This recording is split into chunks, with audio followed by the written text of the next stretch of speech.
الله نبی فرمایلی دوا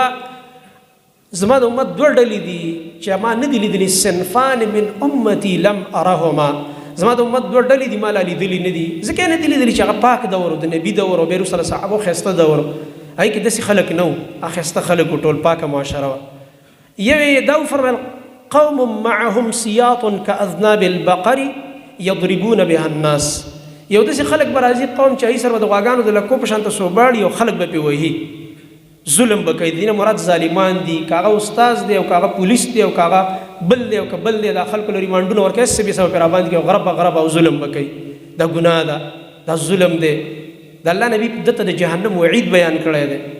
او زمونږ هغه قاریان صاحبان زه اعتراض نه کوم چې خلکو ته قران خي ماشومان وته او دا سلول یو غټ چوکه به ساتلی پوره لوړ به ساتلی او ماشوم د اثر خپل باندې ګره غرب او دا تغمیه به ودري اړو کې بوله مات دا ګناه ده زما محترم ورور دې سره شفقت پکار دی رحم پکار دی به دې بچو باندې چې دومره د فتنې فساد په دور کې دا راغلي دي او زموږ مخې ته ناست دي او قرآن وایي نو محبت سره پکار ټیک ته سزا هم پکاري طالب علم ته هغه ادبي د سینې لکه د پردي کلي خرچه سړی وایي هغه خو د ادب دپاره وایي یو چوکه دوی سړی وایي یا ورته دوه درې خبرې وکړي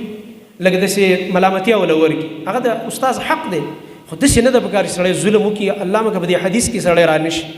چې د الله نبی فرمایي خلک به وهي بی ګناه او دغه ظلم وکړي بعضې خاوندان دا کار کوي